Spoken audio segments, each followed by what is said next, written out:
Hello, my name is Duncan Alderdice, and the reason I make these videos is to document the journey I take as I become who I am. Today was a good day.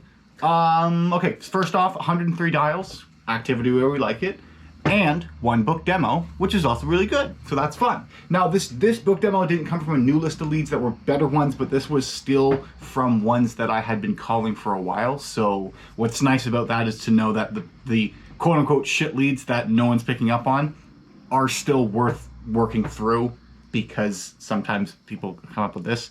And he seemed like it was a pretty easy booking, so that is good. Also today hosted a demo.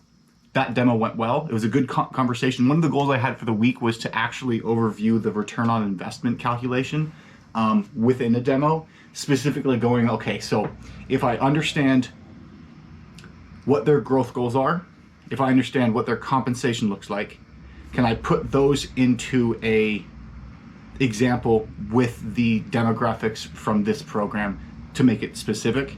And we went with a conservative example. Like, no matter what, it always results in all they have to do is onboard one client in order to get their money back. Like in order to get their money back. So then when you're getting more, then it's like a no-brainer on that. But I was happy that I could get through that. And more specifically, I was not the one that did the math and then told the guy, but I asked the question and then the guy did the math themselves. And why that's better is because then the legitimacy of the return on investment is understood more personally, or more sincerely is the word I'm thinking of, but it's not the right one. More effectively from the person who is going to be purchasing the program, rather than me just spitting facts at him. So that was good. By the end of the call, it seemed like there's potential. Like, we don't know. He had a couple questions that I answered.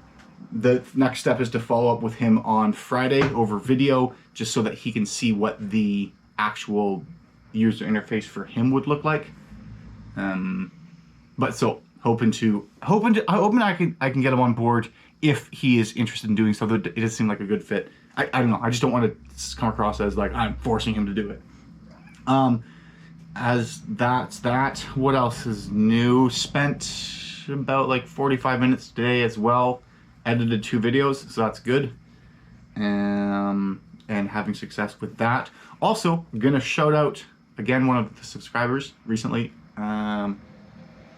Jennifer, if you're watching this, I want to thank you for all of the comments that you have been making, like saying which things are relatable, because it's actually useful to know what people are thinking. So thanks for all that. I haven't replied to your comments yet, but I will, hopefully by the end of tonight, or tomorrow at some point. You said a lot, so I actually want to take the time to reply. But with that said, if you are watching, not you, Jennifer, but you, which is a different person than the person I was just talking about, and you are thinking like, if there's anything that I'm saying which you go like, oh, I also think that, or have a similar experience, drop a timestamp and a comment down below these videos. Maybe I should start saying that more, encouraging people to comment, because I will respond. So that's another thing to bring up. What else? I haven't really, like, for the past, I guess, week and a bit, or I've fallen off being very strict in counting my macros, like calories and protein, mostly because I know, like, based on what I've been able to do for the past 3 months, I've been able to get past the calorie intake I like, specifically more the protein intake that I like, and I'm continuing to eat those meals still. So there's not the same necessity to track it, as well as I'm not obsessed about it. What I just want to make sure is that, like, when next week I get back into doing the push-ups, I am having that minimum amount of protein, like the 200 grams ish. But like, I know, okay, so if the lunch I have, like, it is salmon, like there's 48.1, so we'll call it 50-ish. And then the dinner I have always has a lot of chicken in it, so it's about like 100, well, no, it has like way more than 100, like 150 kind of in it.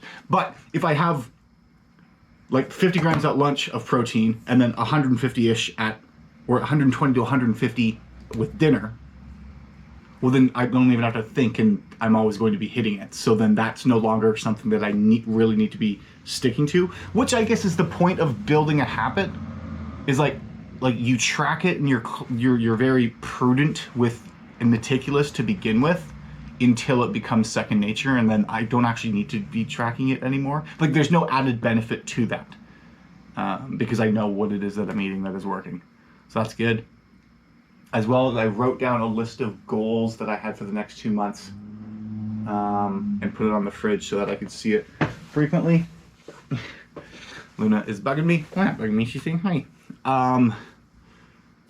So hopefully we'll reach those, as well as this weekend I think I'm going to go skiing again at Orford. This time though it's Wednesday, but I think that was a good use of my time last weekend, so I should repeat the sequence.